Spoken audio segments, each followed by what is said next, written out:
Кітап бірден автордың бабасы Имаштың өлімінен басталады. 1911 жылы 92 жасында қайтыс болған шымыр, орақ мұрынды, от жанарлы шал. Оның төртінші баласы Бауыржанның әкесі Момыналы, халық арасында Момыш атанған.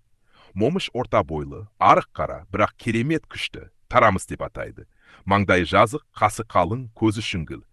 Өз бетінше сауат ашқан зергер, ұста, етікші, өлең шығаратын, айтысқа түсетін, қазақтың ән-жырын жақсы білетін адам. Ауылдың шаруасын басқарады, дау жанжал шешеді, арыз жазады беделді. Әжесі қыз тумас, аққұба, ажарлы, қатал әйел. Ол ұлдарын аққұба қыздарға үйлендіргісі келеді. Сондықтан Момыш 33 жасқа дейін үйленбей жүреді. Бір тойда айтыста қара қызға өлең айтып тұрғанын әжесі көріп, қазанның түп күйесіндейсің деп ұлын қуып шығарады.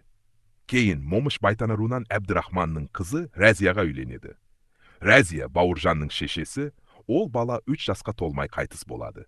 Әжесі Рәзияны қатты жақсы көріп, өле өлгенше қайғырады, тоқаш қуырып, ас пісіріп, Құран оқытады. Жатқан жерің жаннат болсын, маңдайыма сыймай кеткен періштем Рәзия деп жылайды. Отбасында тұңғыш бір, сонан кейін Убиян, Сәлима, Әлима. Бауыржан 1910 жылы қыста, ескіше желтоқсанның 24-і туады. Туғанда әкесі Әулие-атада болады. Хабар жеткенде Байтоқ деген кісі ат сабылтып жетіп, қуаныштан жылайды. Ауыл той жасайды, ағайын туған бата береді.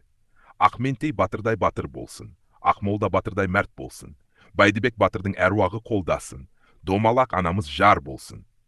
Имаш баба немересіне бата береді. Алатаудың қыраны мол еді, қырағы болсын, құлыным.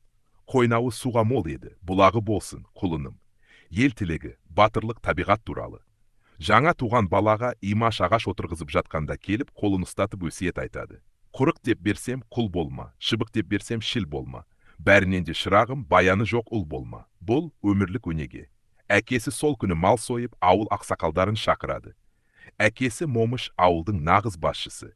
Имаш баба шаруаны соған тапсырады. Ауылды Момыш ауылы дейді. Әжесі де Момыштан сұраңдар дейді. Момыш сауатты орыс алфавитінде біледі, есеп кесапты жақсы табады. Ол кезде ауылда сауатты адам аз, молдалар шала шарпы. Орыс әкімдері келген соң алым салық, сайлау, тілмаштардың жемқорлығы көбейеді.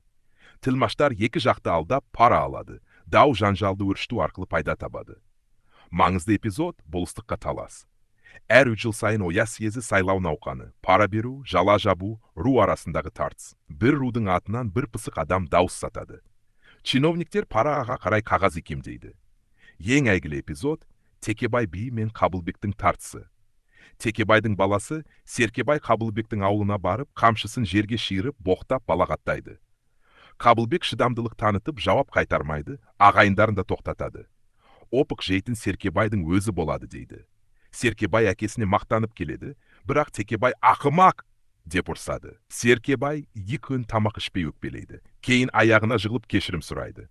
Текебай ат шапан айыбын алып, Қабылбектен кешірім сұрайды. Қабылбек тек кешіреді, өзі айыпты деп сезінеді, зерлі шекпенін шешіп Текебайға береді.